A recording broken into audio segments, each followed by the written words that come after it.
All right, welcome to episode number 48 of the Balancing Act podcast. I'm Andy Tempty, and today we've got Joe Lee joining us. Joe is a former colleague of mine and is the current owner of the Coach Collective. She has over 20 years of experience in the learning and development sector, and I'm just really grateful for you being here, Joe. Oh, thanks, Andy. It's great to talk to you. So you said you're in sunny Kent this morning. Explain for our listeners where Kent is. Yes, I'm in Kent, which is the southeast of England. So it's called the Garden of England, and it is rather beautiful. But originally I come from Yorkshire in the north of England, which is really where my heart is. Sorry, Kent. Yes. So that Yorkshire accent. Occasionally. I've lost most of it. Well, so I've asked Joe to join us on the show as our first guest in the miniseries on the importance of change management within organizations to get the perspective of coaches and mentors who are frequently at the forefront of any change conversation that's happening in your business. But as we always do, before we get started, Joe, please share with our audience your story. Oh, okay. So I've had a pretty varied career. I started at 17 as an apprentice in financial services in the UK, grew up very quickly, working from that age. I've always worked, apart from 3 maternity leaves and 1 adoption leave. And in those sort of early days, I developed into a business analyst and then a project manager. So I was very much exposed to change in those roles. And one of the most vivid memories I have is getting to the end of a project and feeling really pleased with myself that we'd achieved this project, met the deadline, achieved the quality, and going into my internal stakeholder, my client, feeling pretty smug. And I was floored by the feedback I got from that internal client. They and their team had found the whole process really super challenging and were not very happy. And I was like, what? But we met the deadline.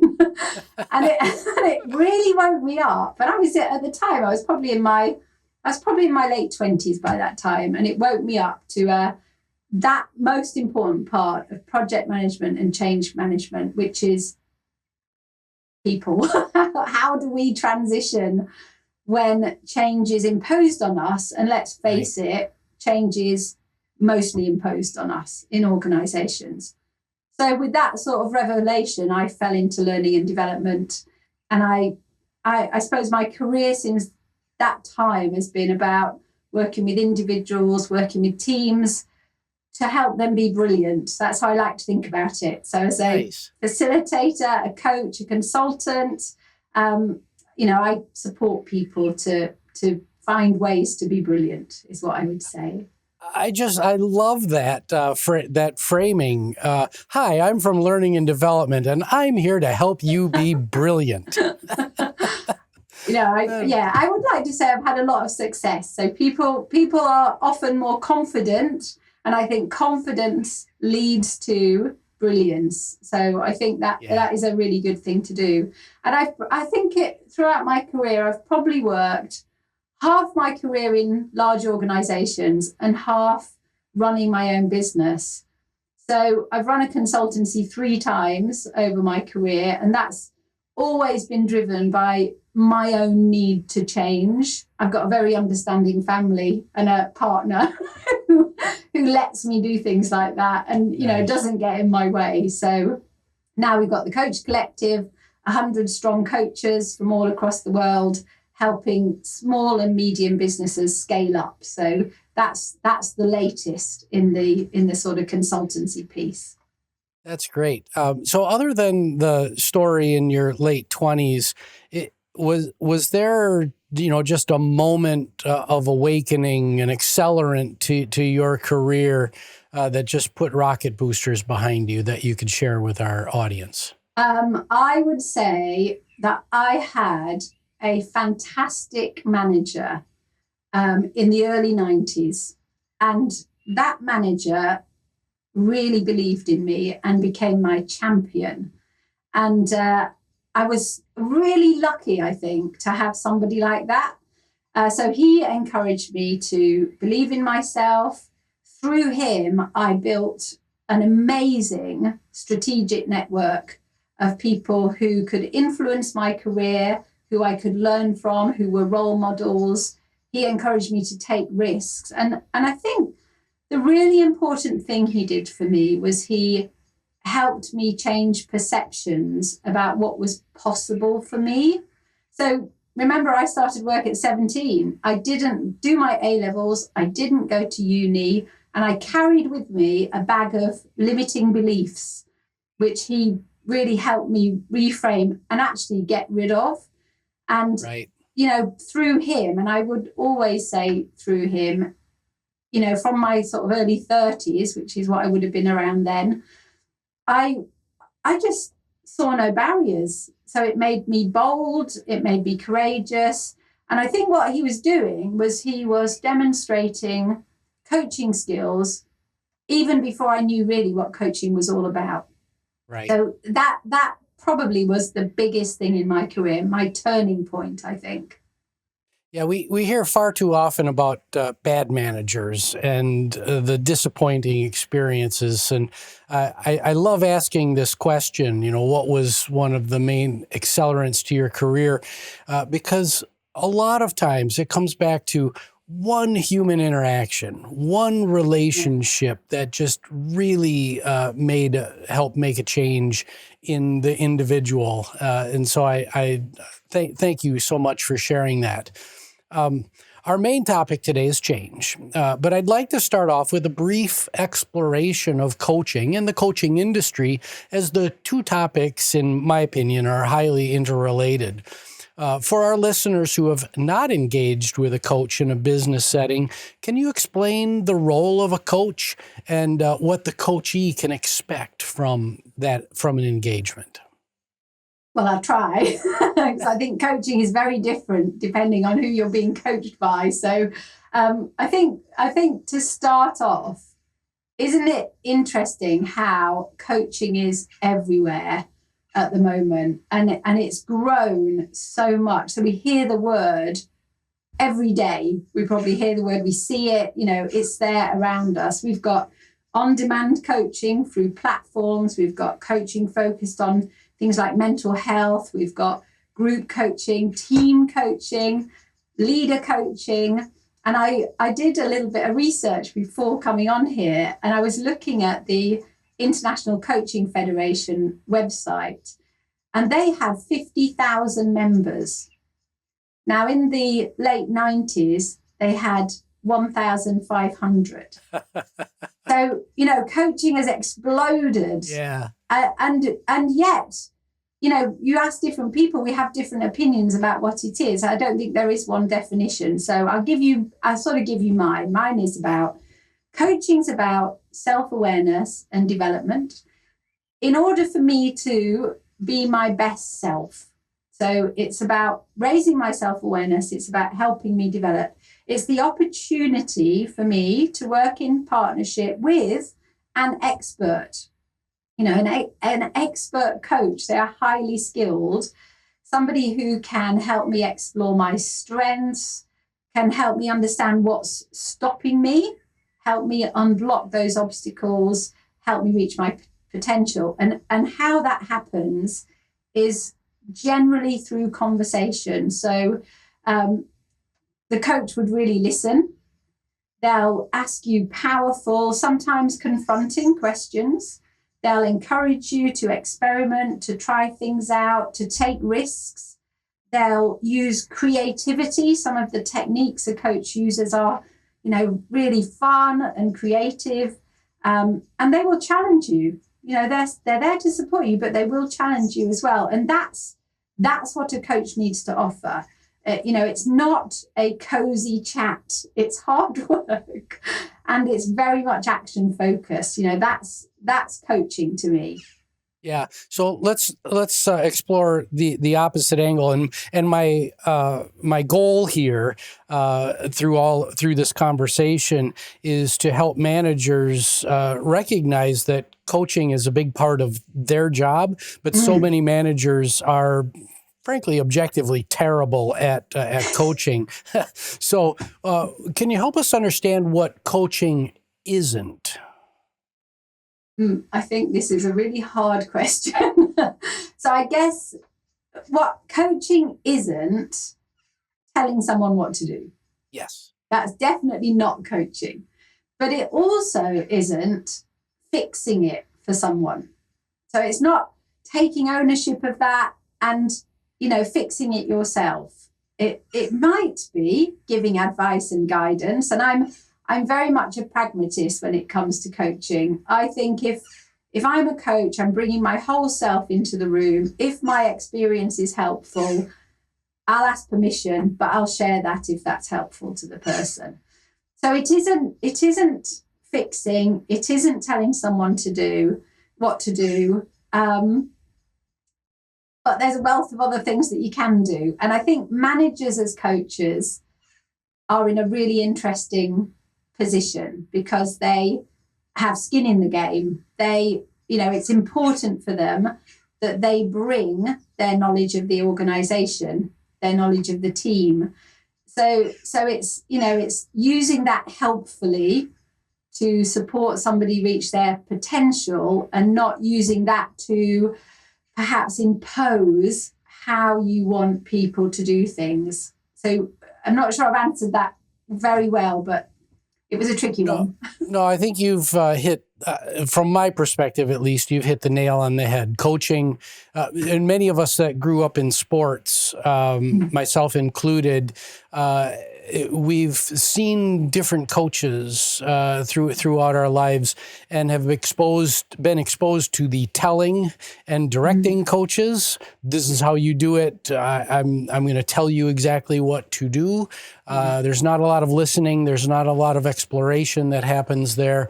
And I like to think about coaching as really refining the art of the question and getting the ears to open up. And so this is my goal here with this a lot of this podcast is to help managers to open their minds, open their ears, be better storytellers, ask better questions, and that leads to creating an environment of trust. So, am I triangulating in on that? Yeah, that really resonates with me, and I think if we can encourage and help develop managers to ask good questions and not to give a solution, we will get somewhere with empowering people and helping them to find their own way. And I think that's really important. Awesome. So let's get into change and change management. You've already recalled one experience, but do you have other examples from your career when a big change event occurred and the company didn't take into account the change cycle that everybody needed to go through? And most importantly, what happened? What were the ramifications? So a couple of examples come to mind. The first one, I suppose, was a huge change. It was a rebranding and a culture change for an organization that I was a part of.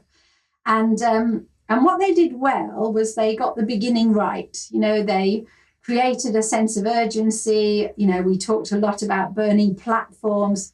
This is aging me somewhat when, we talked about good to great and all that stuff. Right. And so they did all that and they told the story well, and they actually put a lot of money and investment in the beginning. They created an experience that we all went through to feel what the culture would be like. But they forgot some real fundamentals. So they forgot to remove some big obstacles, particularly around the process of performance management, of talent management and reward. So what happened was people started to be a bit cynical about the change, and so the goodwill that they got up front, where people were very much prepared to try it out, they lost that because they forgot some real fundamentals. So what they didn't do well is they didn't give the people the resources that would help them take action. So we sort of got stuck at the, yeah, we get it, but we can't do anything with it. Right. And the ramification was actually that, well, the investment, which was fantastic, and, you know, I've never been on a project that's had quite so much investment, it sort of all fizzled out. And it took probably about 2 years longer than they anticipated because they just got some of those fundamentals wrong. Yeah. So, yeah. This is one of the things that I really want to get out in this mini series is the cost of not managing change can be substantial, both in time and dollars and pounds and whatever other currency, euros you want to count it in. Yeah, I think in that situation they definitely lost a couple of years, and they lost the goodwill that they had really built up. They'd done a brilliant job, and they just lost that goodwill. So it wasn't worth it in the end. Yeah. They needed to rethink. There's a lot more to that story, but I'll save that for another day. Well, let's just slightly shift gears. So let's suppose that you were hired to help a company navigate a major change event. What are the pieces that need to be in place? You've alluded to some, but what are the pieces that need to be in place for the best possible outcome? And how does coaching fit into that? Yeah, so you won't be surprised if I focus on the people side of things. You know, obviously, there has to be a vision, you know, but it's not just that shiny future. It's got to be a vision that we understand, that we get, and that we can buy into, because, you know, we've got to move towards this. If you want us to live in a change situation, we've got to move towards it. And we don't all have to buy into it. So I've really changed my view on how to manage people through change. I used to say, oh, we've got to embrace change. We must embrace change. It's really important. I don't believe that actually now. I believe we can make a choice. You know, if the organization is changing, it doesn't suit us, we can make a choice about that. Right. We don't have to embrace it or pretend to embrace it, you know. So that vision is really important, because that's what we hook into. You know, why are we doing this? What will the future look like? What's going to change, and when is it going to change? I think a lot of organizations talk about change for so long, and the rest of us are going, well, bring it on then. Come on, we're waiting.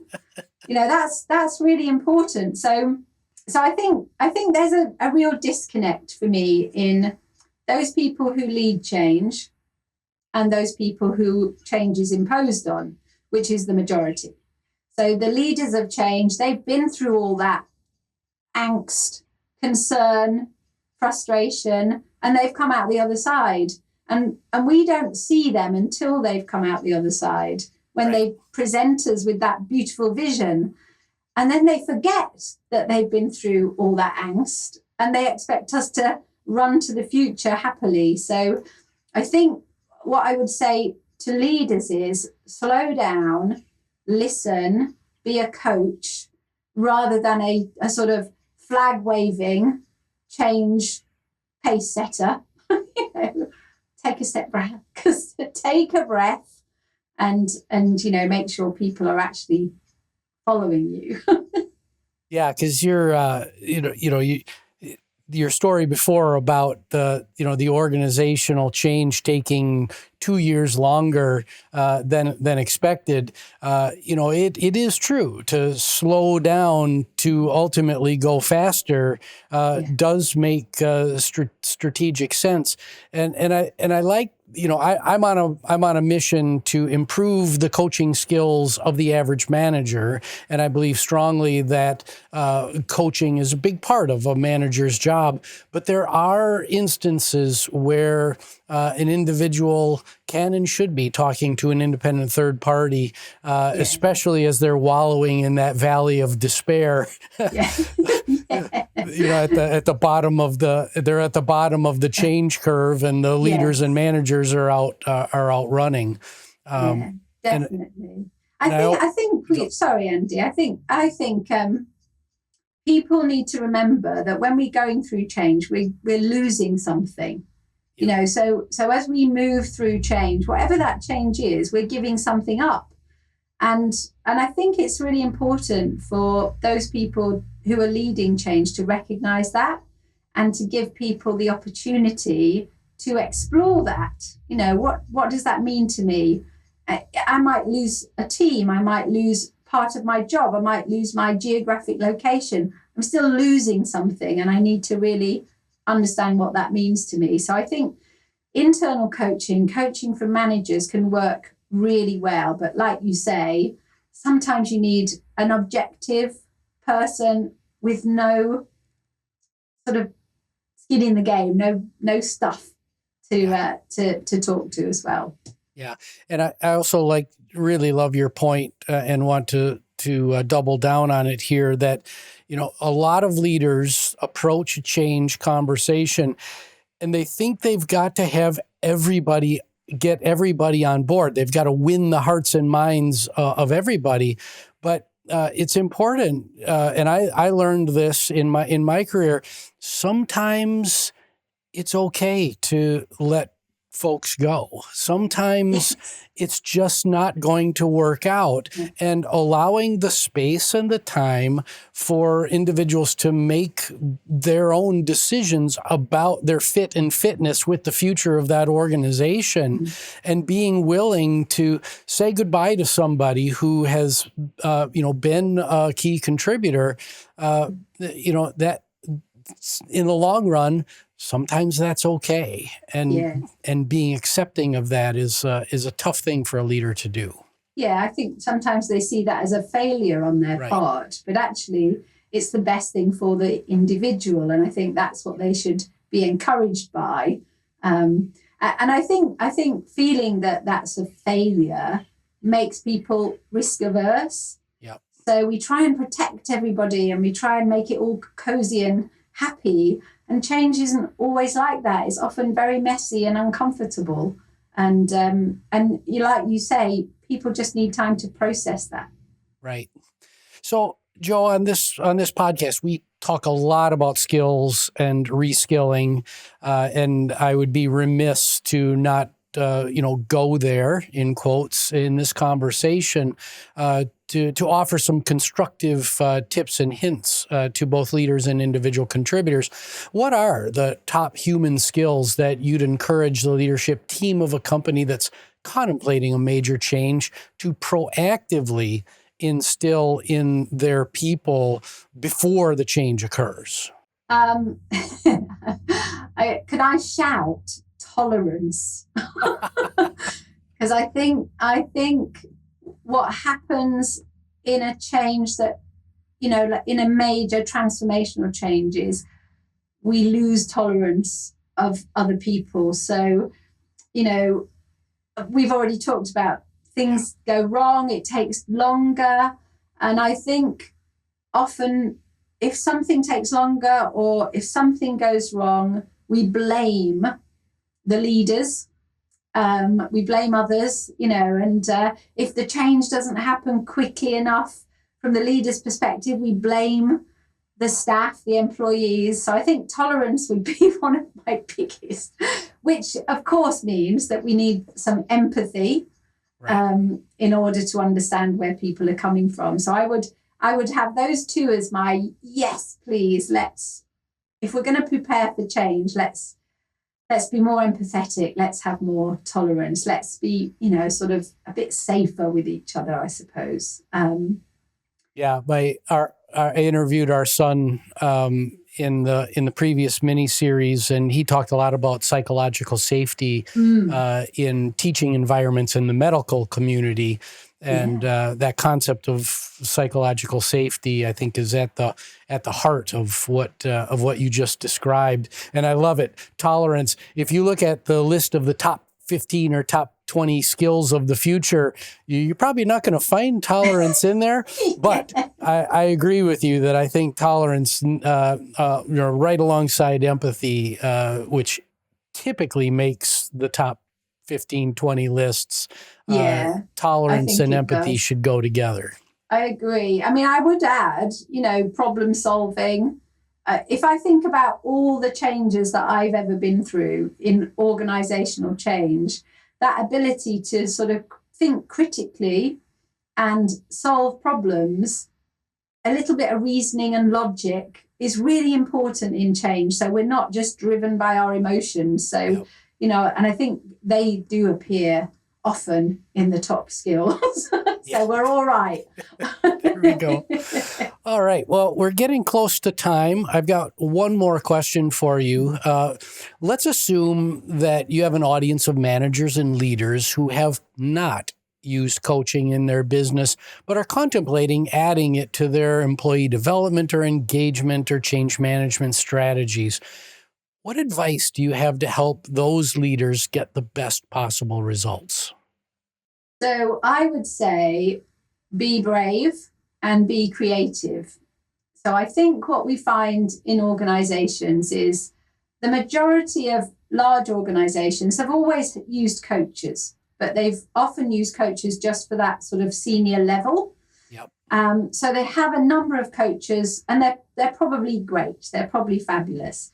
But I would say get a cohort of coaches who are diverse, who reflect your organization. And I think what the pandemic has helped us do is see coaching and see how it can thrive in a virtual environment. So I can now be coached from my coach in Japan with no problem at all if we organize time zones. Right. So I would encourage any leader or any buyer who's looking to, bring coaching in to look at diversity. Who have you got in your organization? Get coaches that really reflect your employees.